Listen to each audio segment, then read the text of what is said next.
Hello students, today I am here with a new chapter, that is surface chemistry.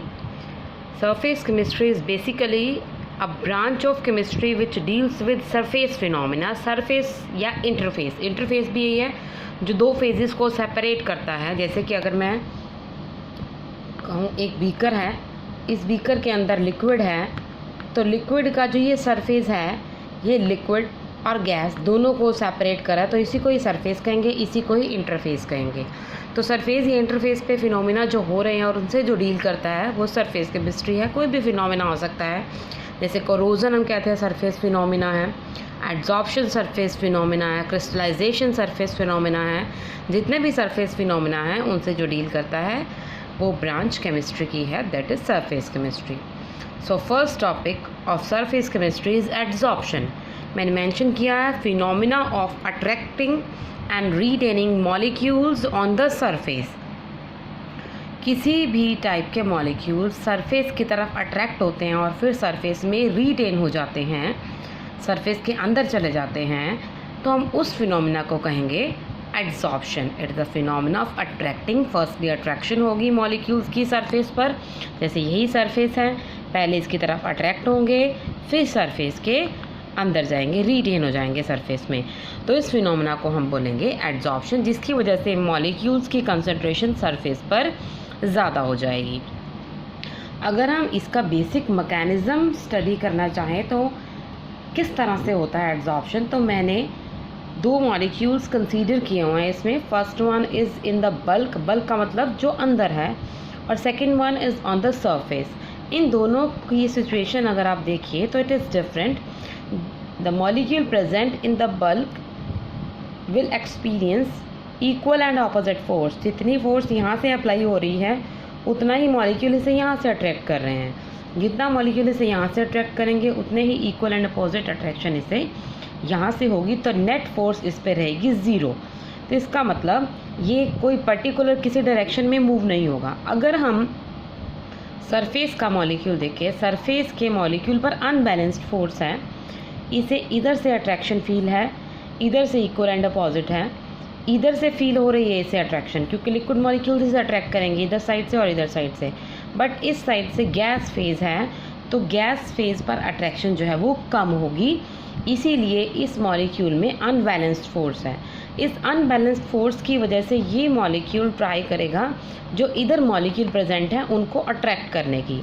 अगर ये उनको attract करेगा तो वो मॉलिक्यूल इस सरफेस पर आ जाएंगे और रिटेन हो जाएंगे। तो इस तरह से एड्जॉर्प्शन होगी। तो लिक्विड मॉलिक्यूल्स के अंदर गैस मॉलिक्यूल एड्जॉर्ब हो सकते हैं।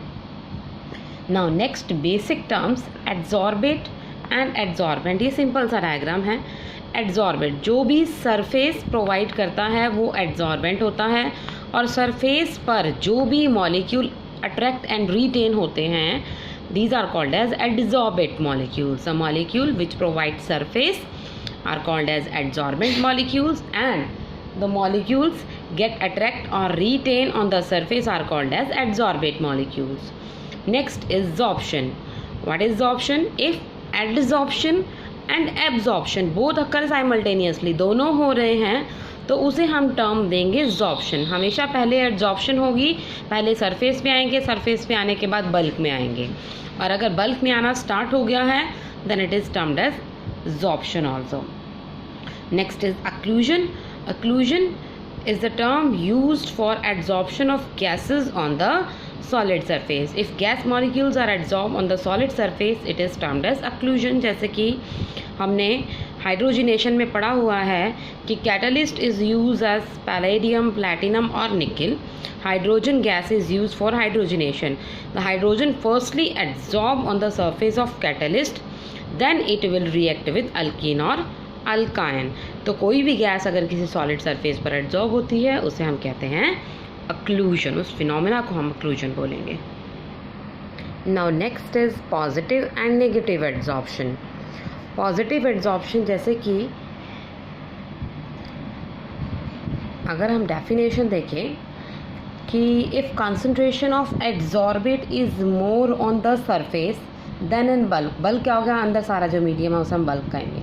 If concentration of adsorbate is more on the surface then in bulk, it is termed as positive adsorption. And if concentration of adsorbate is more in the bulk than on the surface, adsorbate की concentration अगर bulk में ज़्यादा हो गई, surface पर कम हो गई, तो उसे हम कहेंगे नेगेटिव एड्जॉर्प्शन. एग्जाम्पल भी हमारा यही है कि अगर आप कंसनट्रेटेड सॉल्यूशन ऑफ KCl लेंगे और उसे ब्लड चारकोल के साथ शेक करेंगे, then it will show positive adsorption क्योंकि सॉल्यूशन कंसनट्रेटेड है.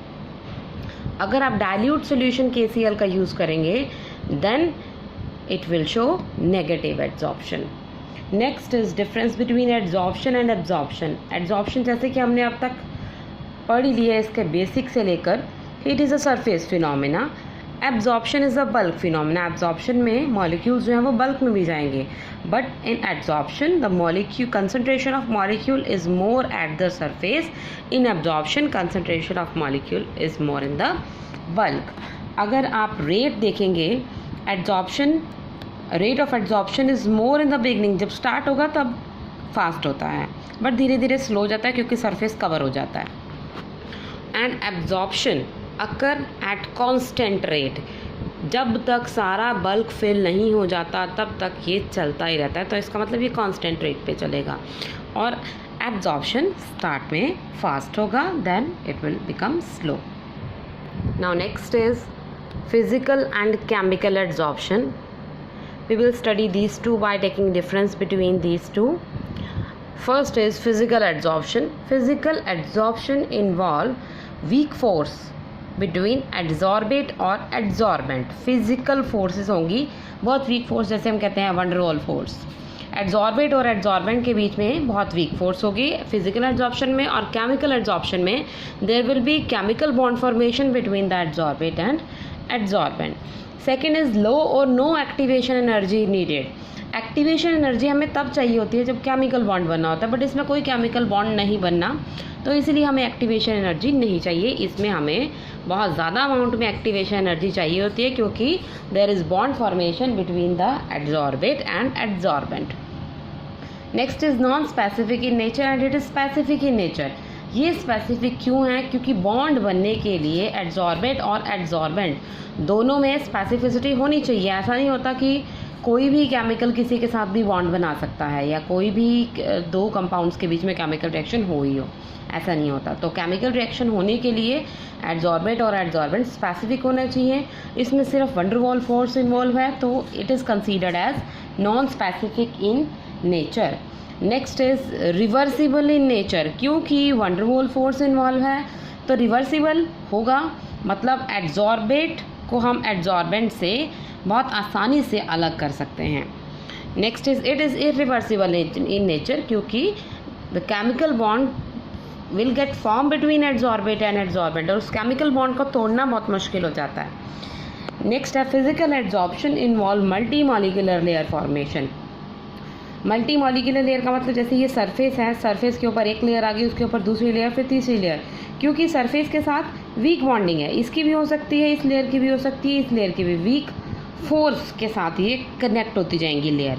और इसमें यूनिमॉलिक्यूलर लेयर ही होगी क्योंकि इसमें अगर बॉन्ड बनना है तो सिर्फ एक लेयर के साथ ही बॉन्ड फॉर्मेशन पॉसिबल है. इस लेयर का इससे ऊपर के साथ अगर हम सरफेस का देखेंगे, सरफेस का यहाँ वाली लेयर के साथ कोई बॉन्ड फॉर्म नहीं होगा, तो इसमें हम कहेंगे unimolecular layer formation. And it involve multi molecular layer formation. कितनी भी लेयर्स फिजिकल फोर्स से आपस में कनेक्ट हो सकते हैं. तो ये सारे पॉइंट्स जो हैं they are use to distinguish between physical and chemical adsorbent. Question इनमें से इस तरह से भी आता है कि why physical adsorption is reversible in nature, और why physical adsorption is non specific in nature, why chemical adsorption is irreversible in nature. इस तरह से इसमें इन बिटवीन क्वेश्चन हमारे पास 1-1 मार्क के आते हैं पेपर में.